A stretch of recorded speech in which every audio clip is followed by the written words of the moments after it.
Hello, welcome to Decimal Wargaming. You've joined us in this video as we run down a tier list of all the AOS factions and how easy they are to get into as a beginner into the game. Now in this video we are just going to run through Order and Death as the Grand Alliances and all the factions that reside in those.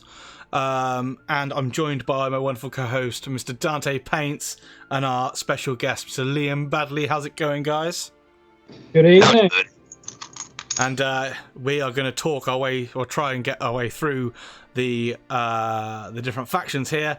So what are we looking for, guys, basically with ease of getting into? I mean, the obvious one is how easy they are to paint, how detailed they are. Something that's less detailed is going to be a lot easier for a beginner to get into. I think that's a big one. Anything you're looking for, Dante? I would say in some respects, within reason, model count, because some of the factions have got, while not sort of a very small model count, because that then becomes too difficult to play, but they're not absolute horde armies. Right. So you're looking for that, should we say, a balance, a middle ground between the difficult to play factions with very small model count versus the factions that are true horde armies that you're potentially looking at. You're fielding 40 models in one unit. Yeah, that's a good point. Liam, what are you looking for? What sort of things do you look for? I look for one colour and done. Right. So what, just ease of paint type stuff? Ease of paint, how easy it is to get models wise, cheap wise. So, for example, Nighthaunt, they're very accessible models because not many people buy them. You can paint them in one sitting of the night, and there's loads of them in magazines that you can get. Yeah. More realms. And I guess as well, the other thing to look at is armies that may have more of a bloated rule set, like as a core rule. Some armies require a lot of different core mechanics to go off to function properly, and it can be a lot of bookkeeping for a new player. What I tend to call moving parts. There we go. Yeah, exactly. So yeah, well, without further ado, let's go into the tier list, and we're going to be in order first. So the first one on my order list is Cities of Sigmar. So we're going to put it in the B here to start off with, and then we can move it accordingly.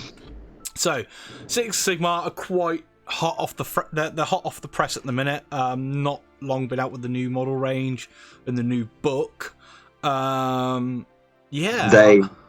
are very, well, not very, but they're quite clunky mechanically. Yeah. They've got very detailed models that are very expensive as well. So I wouldn't just throw yourself into that. Yeah. I'm thinking more maybe C, D area. Right. So you think they're maybe one of the hardest, they're one of the harder ones. Yeah.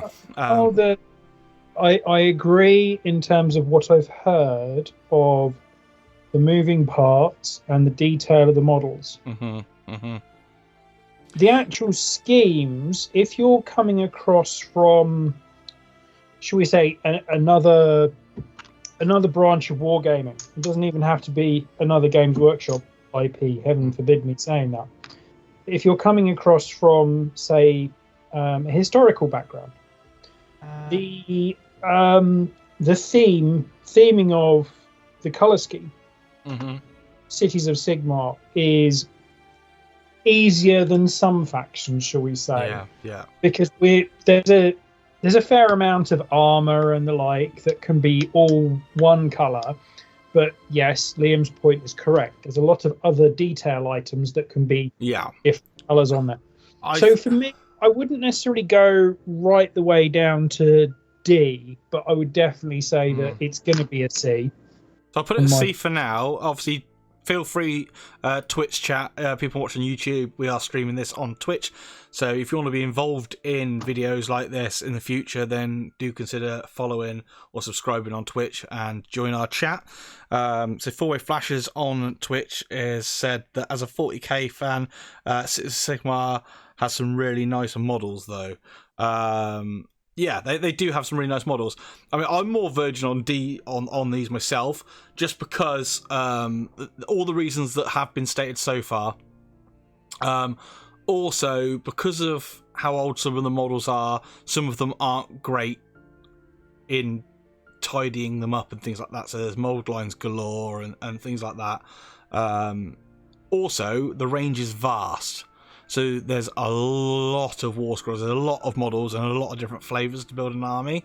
So just building an army can be a bit more complex, and then running the army is quite complex too, with different commands and things.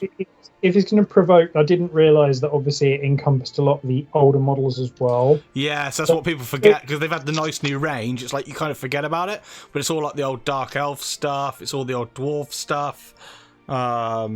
Yeah, if it can provoke that sort of decision anxiety, then I would say that it's probably I think it's not great a bottom C, top end D. Yeah, so we'll leave it right where it is for now, but I think top end D, so everything else should, anything goes in D, should be behind this. Say, great range, and I love it, but for a beginner, I would probably avoid this one. Very overwhelming. I'd avoid this one. Cool. Well, that was easy. Right. Fyreslayers. If you like painting flesh, you'll be fine. If you like painting the same thing over and over and over again. Naked dwarves. Or most naked dwarves, should I say. Yeah. It depends on what list you do, because you can do just magma drops now, which there's less model count, but then there's big walking dragon things, blizzards. Yeah.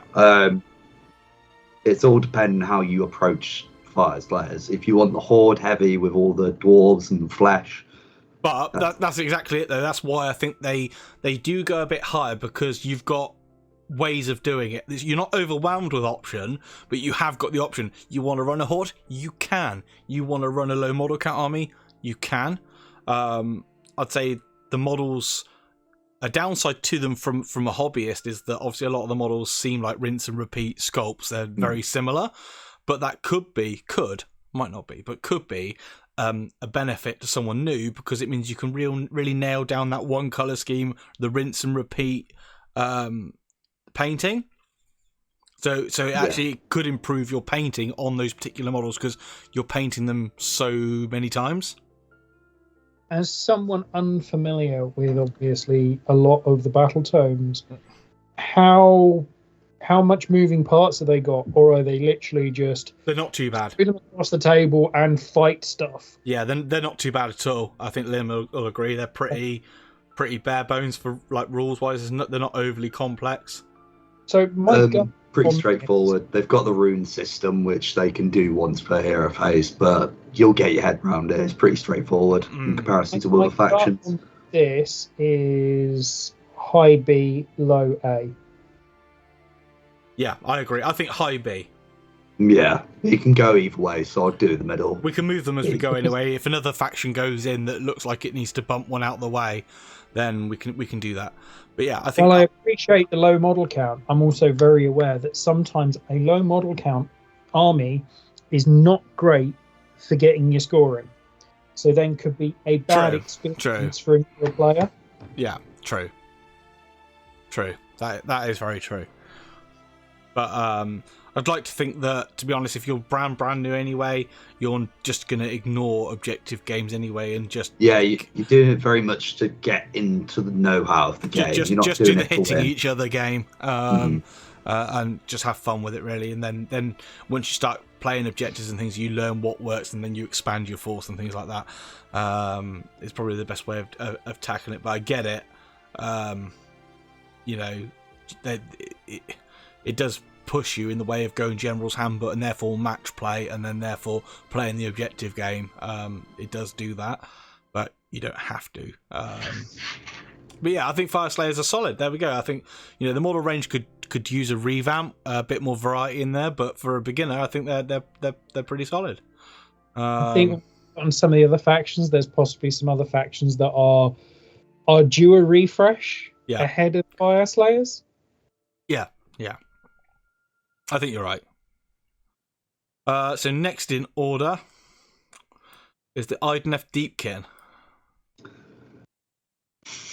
I would say this one's a pretty tough one, because not mechanically, they've got the wave counter, and then that can be subverted with certain heroes and stuff. But the painting side of it and the modelling side of it are very finicky models, and there's different textures on all of the different units. So this one, it's tough because I'd say it's round about the same as Cities of Sigmar. Would you? With wow, just like maintain, like I'd put a lot more thought into Idoneth Deepkin of how to do them than Cities of Sigmar. Same with the painting as well. The painting. From what I've seen of Idoneth, I would agree in terms of the hobby side of it. They aren't your homogenous force. I know that there is variety within. There can be variety within Cities of Sigmar, but at the same time, if you look at, let's say, if you take your dwarves and you take your new models, you can paint them as a homogenous force with one scheme. But what I've seen with Idoneth Deepkin is that there can be a lot of variety in what you're doing, both, as Liam says, both from the texture perspective and to the colour perspective. So I would say that obviously edges out any factor that they're easier to play than cities in terms of moving parts. I think they're a bit easier. A bit easier, maybe. But that might just be down to that Cities of Sigmar is a newer rule set anyway. Easy to play, but tougher to paint is what I'm trying to... Yeah. I don't know. I wouldn't say they're necessarily tougher to paint. I don't... they're kind of on par, I'd say. I think their rule set's maybe a little bit easier.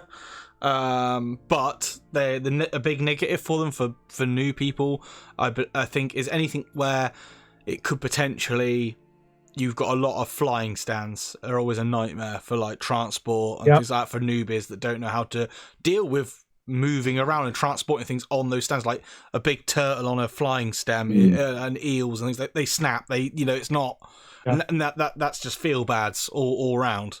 We don't before. So that's a massive negative. So I think they could be very near cities, but I want to put them at the back end of C. Okay. I don't know what I think cities are just a little bit more. There's a little bit more rules. There's more rules to remember, and it's just a vast model range to choose from. It's overwhelming. I don't know what you guys feel about that. I just think low C. I feel like that's fair on the game sort of perspective. Yeah. I think low C. Low C. High tide and low C and all this. Oh, terrible. Anyway. It's all right, Dad. Keep the jokes up. Where's Yuri when we need him? So we'll fly by Daughters of Khaine. No, here we go. Daughters of Khaine. So, I'll probably open up and say right now, I think this is so far out of all out of these four is the best for newbies. So far, in terms of rules, having obviously looked at the rules, I would agree, because it's very much a case of turn 1, you get this. Turn 2, you get this. Turn 3, you get... And it's like, it's consistent in that regard. Yeah. All right, different units get different things. You've got things that can increase your mortal wounds. But when you get into the detail of an army, all of the armies can do that. So is your overall rule that each turn, you're consistently getting something that helps you be a bit more punchy, a bit more survivable. There's definitely that. They game wise, I think they give the player playing them a good experience, and the player playing against them potentially a good experience, because they're glass cannony. So like, they do fall down, so your opponent's going to be taking them out when they get hit. But on the charge as well, they are going to smash face. Do you know what I mean? Yeah. So they do hold their own very well. I think they've got a nice model range that's variety. You want witch elves on foot, you want snake ladies, you've got Marathi, which is a lovely centerpiece when you get round to adding that. From the start? Yeah, exactly. Yeah, don't you're talking to the guy that started Necrons with a monolith. So outrageous behavior. I know, but I think generally they're pretty good, like all round for playing, for rules, painting, and the variety. Anything to add? I would say they are probably high A, low S, simply because the models are quite detailed, are quite finicky. So if you're new to both AOS and to hobby, you're possibly going to struggle a little bit with the models. There are plenty of resources out there to help you with that anyway. Yeah. FR Black Sheep says the cities models are a draw in themselves. They are a draw. They are. I think that, us talking about armies and things that are good for newbies getting into it as a first army, maybe a first painting project, a first gaming army.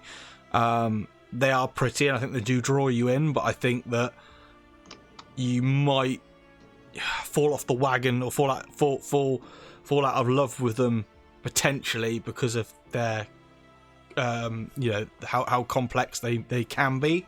So yeah. And Too Many Minutes says Daughters of Khaine are glass cannons for a newbie that is not really aware. It could lead to some disappointment when they end up lifting models. That is true. They are glass cannons, but I feel like they can dish as much damage as they can take. So I've seen Daughters of Khaine units like just witch elves charge and lift units that you think, what the hell? I'm sure Liam can relate. I've got PTSD from Jack's bloody witch elves. So it is disappointing having units lifted, but I think every army has a unit in it that can lift models. It's always its piece that just does the work. I think that Daughters of Khaine are squishy, and I think you might lose some models, but the hope is in a game where you're learning the rules, is that yes, you might have a unit lifted and have the feel bads, but then next turn you're going to charge and you're going to lift one of their units, and it becomes a bit of banter and a bit of a laugh between the two players. I think it would be the idea. I wouldn't say that they're like absolutely fantastic for a beginner. They're a bit fiddly, spindly. I think A. I think they're better than Fyreslayers.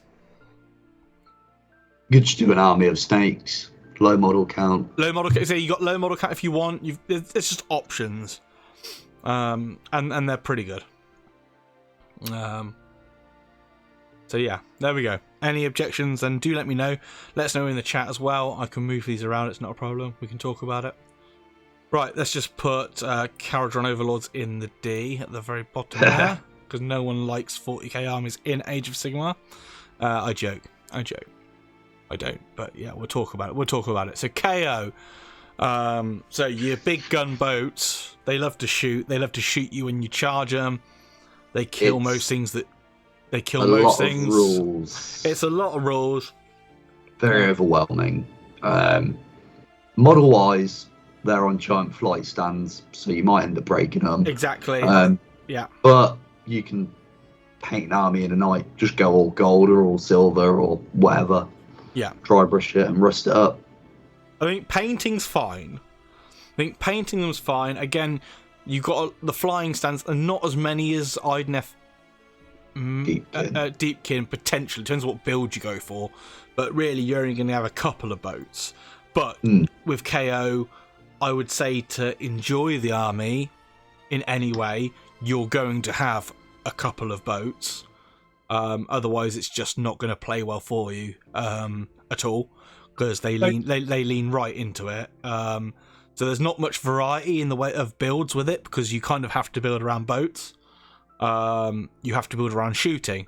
So you're not really that engaged in the combat phase from your side of things. so it doesn't give you the full experience of the game, in my opinion. Unless you like playing Tau. Yeah. So it's. I think painting is the only thing that they might have that they really got going for them for a newbie.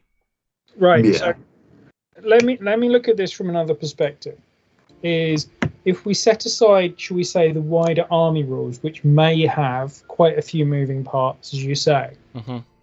From an actual mechanics point of view, they are relatively simple.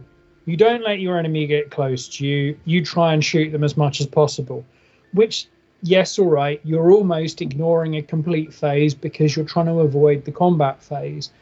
But from that perspective, it does actually make it a slightly easier army for people to play in a similar way to Daughters of Khaine. Daughters of Khaine, glass cannon, get them across the table, try and get them into melee unless you're using bow snakes. Mm-hmm. With Kharadron, it's the same. Is you're looking to shoot stuff, keep them at range, and that actually maybe gives you a chance to learn some of the army rules as well, because you're focusing on staying out of range as much as possible, while learning about objectives and stuff like that. So you've got a fair chance, as Too Many Minis puts it, of lifting opponents' units before they've even got across the table to you. So from that perspective, I'd almost want to put them as a low B, from the perspective of you don't have that many phases of the game to remember dealing with. And then you add they are, as Liam says, relatively simple to paint. Yeah. What do you think, Liam? I reckon Dante's has hit the nail on the head there. It's a combination of yes and no's, and I think the yeses have made them low B. Okay, low B it is. Against all my objections. They're in the trash. They're in the trash. Yeah. Shocking for someone that doesn't know anything about AOS. Yeah, you're blagging it, okay, Dante. Right, Lumineth Realm-lords. Oh, goodness gracious. So, quite a lot of rules. Yeah. They appear, for some of their centerpiece and newer models, they appear to be quite complex models. Yeah. But there are also some quite large models. Yeah. So I'm setting aside the rules aspect of it, because I'm not familiar with that. I would almost aim for a high C on these guys, based on the models, the combination of the complexity. Potentially, it looks like you're going to have larger units of, say, spearmen and stuff like that. I mean, you can do like wind charges and stuff, which is lower model count, fast cav units. And yeah, so you can do lower model, but I don't think they work as well. I think you want. It's a weird one because you need to do a set way for the army to do what it does best. And with those models as well, some of them might not be desirable, like the spearmen. They might look cool, but they're awful to store because the spears are like 3 times the length. And obviously, you've got a lot of spellcasters. So like I was going to say there's a lot to remember in terms of the casting, when it happens, all those sorts of things. Which again, while they're really lovely models, they're nice looking models. From a rules perspective, from what you're telling me about rules, that's making me want to push them down to C. High C, I think. I think they're above Idoneth. Yeah. A high C, yeah. Because Idoneth and all the flight stands are just like a nightmare. Yeah, flight stands in general are just a nightmare. So, just no. Yeah. We'll do that. Okay, right. So, there we go. We'll let Liam take the mic for this one. Seraphon. It depends in which way you go. Yes. But that's a good thing. If there's variety of which way to go. So what got me into the hobby personally was seeing a Stegodon in 2012 on the box of Games Workshop. I was like, oh my god, it's a dinosaur. It proper sent off the urges of my young mind. It's like, dinosaur. First getting into it was pretty tough because there were so many little skinks and stuff. But I would say if you're getting into it, you'll do Thunder Lizard in the Coalesce section, so you don't have to worry about all these special rules and all these deep striking units, all these spells, and you just go monsters. Yeah. They're nice and easy to paint. You spray them and dry brush. You don't have to worry about flight stands. They're very bulky models that if you drop them, doesn't matter. And you can just have an army of monsters like Stegodons, Carnosaurs, Troglodons. And the only rules you have to really look at are the rules on the models. Yeah, I think factions don't really matter as much. Yeah. There's like 4 rules that matter. That is true. Yeah, it's less clunky with rules, but you can play it in complex mode if you want, which even then isn't overly complex. I think it's just a lot of remembering. You've got stuff. Such a wide range of models. Like you've got the Monster Mash, like Liam said. You've got the Elite Infantry, which is like you can do a lot of Croxigore and things like that. That's the Saurus side. And then you've got loads of just like skinks and things that you can do a Horde version of it. But painting wise, quite simple, really. A lot of it, like Liam said, contrast a lot of scales and things like that, and then dry brushed highlights. So it's a lot of scales and detail, so it lends itself to the ease of painting. You've got a lovely new sculpts as well of recent times. Not a lot of old miniatures now, really. They're all pretty modern, which is pretty cool. And they always perform quite well, really. They don't fall over. You never see them struggling. I want to put them, like, they might not be the best one in this tier thing, but right now I'd say they're S. Yeah. Yeah, lower end of S. As I say, for getting into it with, as you say, even if you go for the Croxigore as elite infantry, it's very easy to do your base coat or undercoat, contrast paint, dry brush the scales, dry brush whether you want to do metal or stone effect weaponry and shields, dry brush those as well. Bit of basing, job done. Yeah. It's also a good progressive army as well. So you can start off with it, and then as you get more confident in your play style and how you like to do your army, you can progress into the other side of it and adapt your style. Because it can go from a good learning point to a very good army later on. Yeah. It's great for a beginner, because you can start it on easy mode, work your way up to hard mode. And, it works quite well. I agree, that's where it lives. There we go. Right. Stormcast Eternals. So, there's a lot of models in Stormcast. No, I know. I mean, I've got to put... I mean, I don't like Stormcast, really, but I'm going to have to go straight in and say I'm even debating putting these in S straight away. See, that's the thing, is I might joke about what I'm saying, but from the perspective of how easy they are to paint. Easy to paint, easy to get hold of, and cheap to get hold of. Oh, there is so many of the magazines. Has got Stormcast. Yeah. And the rules are relatively simple if you're sticking with the standard groups. Painting them is relatively simple. Of get hold of a gold spray. Yeah. There's a number out there, Games Workshop, Retributorama, a couple of others that are available. Do your gold spray. Heck, even do a silver spray if you don't want to do the classic gold. Yeah. You maybe have the odd unhelmed head that you have to do flesh tone on. But contrast paint? Yeah, honestly, like, with the magazines they brought out, there's so many of these models knocking around on eBay and things like that, and third party. They're always the poster boys in the new starter sets and things like that. So people have just got these models in a box sets still rattling around as well. So you can find them real cheap. They're easy to paint. They're quite durable to play, so they don't just fall over. They can hit hard enough. You've got unit choice. They're all quite simple. Sorry?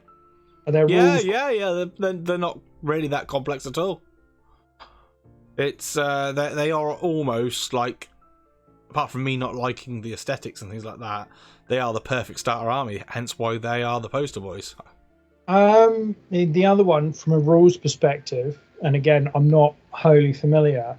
As I understand it, as you grow the army, you can almost get into every single aspect of the game.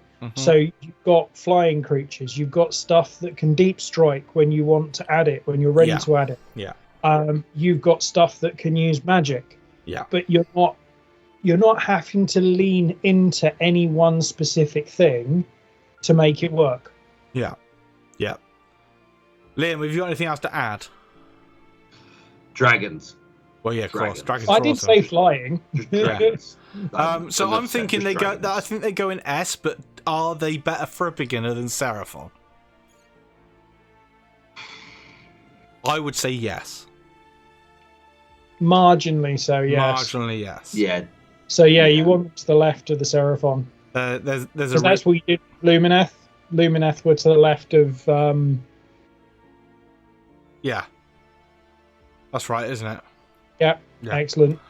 So yeah, I think, with sensible hat on, there's a reason they're poster boys, and that's where they are for beginners. If you like the aesthetic, that's the way to get into it, in my opinion. Yeah.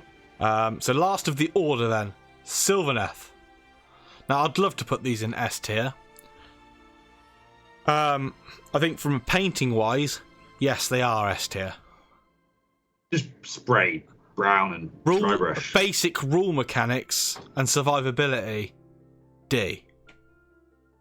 Like for a newbie, because you have to play everything right, in the right orders, because otherwise they just fall over. There's a lot of jumping through trees and overgrown terrain features. It's dense. The rules are quite dense for these. So from a rule side, not great at all. Avoid as a beginner. Painting wise, yeah, fine. Get into them. Before I let you guys just chat a minute, my last thing that I will say about these is that if you like the models, and they are easy to paint, as I've said, it might be worth looking at if you did do things like Cities of Sigmar and things like, I know we've put them at D, but you can do Living City and things where you can chuck in Sylvaneth units. So you can mix and match a little bit. Which may be something you want to do. I'm not saying it's the right choice, but it's something you can do. As you can do with some of these other armies as well that we've mentioned, you can ally them in and things like that. But yeah, I don't know where I think they live, but I'll let you guys talk now. Liam, go for it. Go on, Liam. I quite like the painting of them. It's quick, easy, effective. They're very durable models, and the older stuff, the newer stuff, can be a little bit fragile and stuff at times, but especially a Lariel on top of the Beetle, that can be very overwhelming for a new person. Rules wise, it can be a bit heavy, clunky sometimes, but it depends on what you do. It does revolve around trees. That is something you need to be prepared before getting into Seraphon. Not Seraphon. Sylvaneth. You need to buy You've got trees. to paint a lot of trees, and that's a lot of money. Yeah, I think that's right. Yeah, Dante, anything you want to add? See, my gut says, and you're going to be surprised by this potentially, low B, because yes, I appreciate what you're saying about the rules, but again, it sounds like an army that you can start out relatively simple. They grow to learn the rules. No pun intended, given we're talking about an army full of trees and wood nymphs. The models have character, and I feel if you're a beginner to both the hobby and a beginner to AOS and to the hobby in terms of painting, but you kind of want something that will grow with you. Again, no pun intended. Sylvaneth are really good from that perspective, because you can do your base, it's a tree, but as you grow more confident in your painting ability, they're an ideal army for adding more detail to. Yeah. You go into, you see armies done in all sorts of different seasons. You see spring all through the seasons, but you also see even just focused on cherry blossom. Yeah. Sylvaneth. You also see Nurgle corrupted Sylvaneth. We're not talking about them. Oh, okay. You talk about them enough on the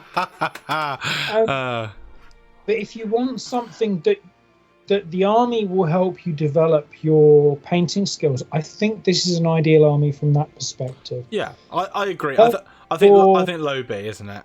Your our very top tier of the I'm going to call them their other name, Sigmarines. Oh, ooh. Yeah. Once you've got good at painting metallics, that's nearly it. Unless you pick up some dragons. Yeah. So I would say, I mean, even they almost want to edge out into the middle of B because of how you can grow as a hobby person through doing them. But that's just me. Yeah. I think there is a painting. Yeah, there is that. I think the rules mechanics wise are a little bit more complex than that of KO, but I think they fit in the same idea, you know, that you mentioned about the, you know, if you really go deep into the rule mechanics of the faction, yes, they would fall like on the bottom, but we're talking about you don't have to play it like that straight off the bat. You can play it on easy mode and build up to it. I think the back end of here, just behind KO, is a nice medium for now. I don't. Do you think, Liam? Yeah. Yeah, and yeah. Yeah. Is Liam even there still? I'm nodding affirmatively. I guess I can't see. I can't see you. So... We can't see you nodding. Sorry. So there we go. Okay. You're so small in the bottom corner. Yeah. On the screen. Yeah. Do it. So anyway, that's the order. So we're going to go straight into death, I believe. Yes. So death. Here we go. So Ossiarch Bonereapers. Liam, start us off. Painting wise, paint them all bone. Pick out some armor.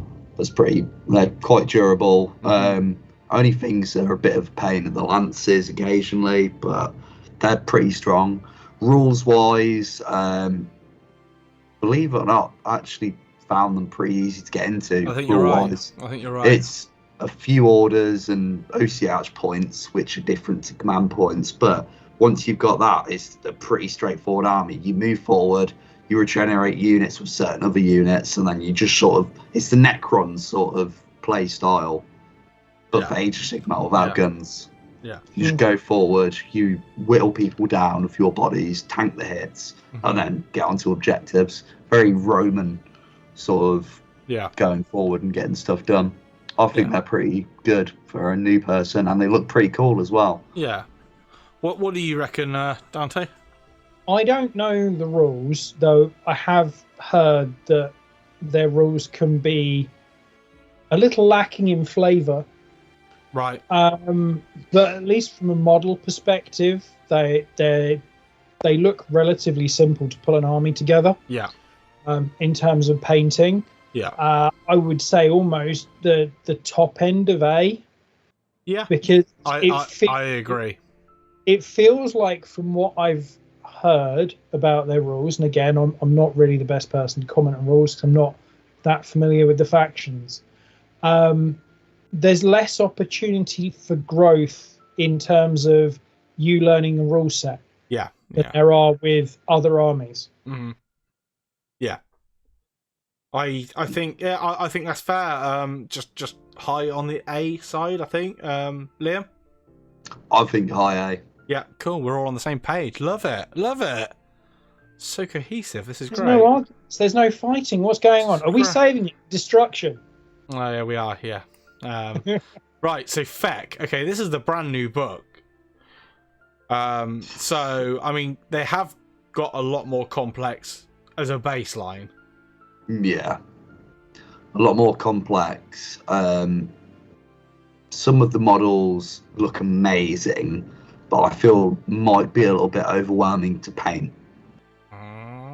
Especially the new Mortarch and the cavalry units. I can see that, but I can also see contrast being a friend here. Yeah, contrast So, can be a friend. There's a lot of textures as well, so dry brushing contrast would work well on these. You've just probably got to be a bit more neat in your application in it. Like, you can't just be a quick all-over dry brush. Like, maybe you'd have to like do a precision dry brush and things like that to get into some areas. But that's It depends on which side, because there's the older models that you can bash out an army in a night, or there's the newer ones that are a lot more detailed in comparison. Yeah. So, I mean, yeah, ease of getting into and things like that for a new player, I would say.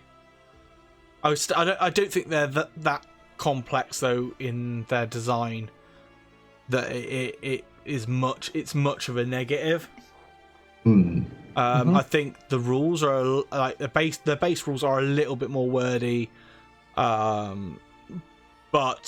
they're not as complex to use as Sylvaneth, I don't think. I think they belong in B, but I'm not sure where. So I feel like they belong between both the dwarf factions. Right. Okay. Yeah, That's fair, because we discussed that Fyreslayers are pretty easy to play, and things like that, and we spoke about Kharadrons being slightly harder to play, and that seems to be where the line is.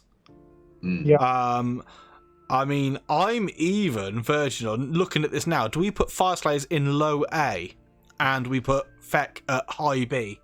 Yeah, that's what I was thinking. So we do that up here, and then that into here. Yeah. Because if the rules are easy for these guys to get into for newbies, and everything we said, what is the real difference in these three? Yeah. There's not a lot, apart from, I'd say, variety. Yeah. They don't have a lot of variety. But that's why they're bottom. And I think the rules step up a level when you go to B.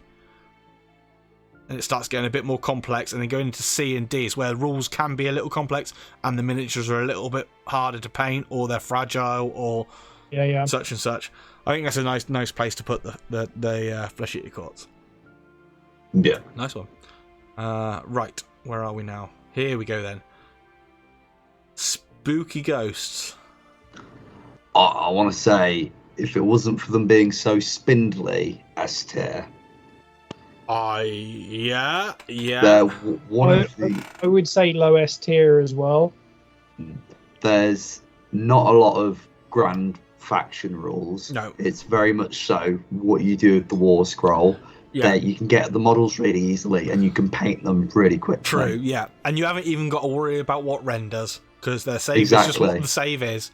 You just ignore one part of the game, because you're a ghost. You're very fast, so you're getting to stuff quickly. I think low S. Yeah, low S. The thing is that I would say that they're the back end of that group, and that's solely because of they're slightly spindly. Slightly spindly is the only reason. Like, ease of paint, availability for models is high. Cheap models as well. They were the poster boys for the edition at that point. They were in the magazine. All the same reasons as Stormcast, really. It's just they are very fragile. They can be very fragile and spindly. That is it. So I think they go there. It's as simple as that. Nice. I like that. We're getting no objections in the chat as well, which is what I like. I think maybe we've just broken the chat. Yeah, maybe. We just cursed them. Right, I think this is the last one for this episode, and the last death one, obviously. Which is the Soulblight Gravelords. Vampires. It is a lot of background rules. It is. A lot of different Mortarks, a lot of Legion of Night, Blood, Dark, Dragon. There's loads. Potentially high model count as well. Yeah, there's a lot of models and a lot of detail on the zombies. Yeah, it's very. I'd say it's very difficult to play this army as an elite army. You can do all Blood Knights. You can, but it's very hard. It's very. That is literally. You don't have much options, really. I know that the zombies and the skeletons are relatively new because they came out at roughly the same time as Curse City. Yeah. Just after.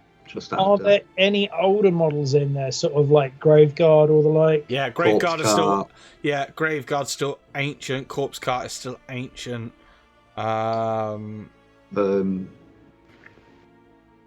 Mortis Engine. Yeah. I mean, if I'm being a little bit cheeky, the Necromancer box is back for sale on the GW website. All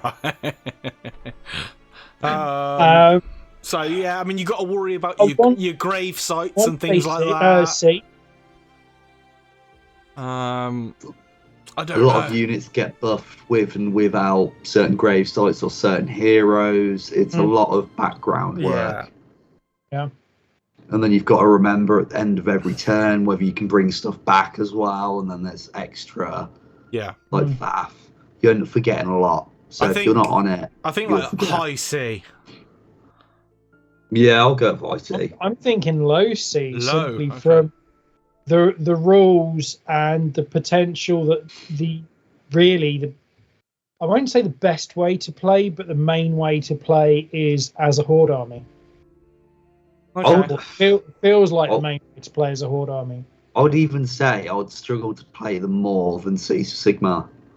Oh, really? You're thinking lower? I'm thinking lower. Just thinking overall. So are we putting them in front of cities? Are we putting them there? Like, just literally... Or have they got more complex rules than cities? There's just so many rules and like... Yeah, let's do it. I think they go bottom. I mean, they are lovely looking models for quite a lot. It's difficult. It's difficult sometimes for someone that plays the game, that knows the game, and a lot of the factions just to think in this different way, because I think they're just gorgeous models. It's a little bit difficult to play, but I'll pick it up. Whereas I've got to put my headspace in someone that's just started. As Four Flasher says, I don't know any. I don't know any better. These videos are for me. Well, hopefully you can take something from them. Don't do Stormcast. That's what we're highlighting here.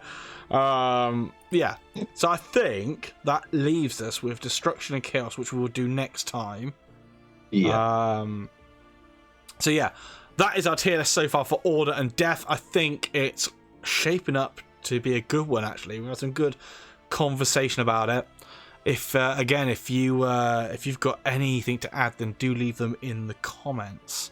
We can definitely have a conversation about it. But yes, we've been doing this on Twitch with a Twitch chat.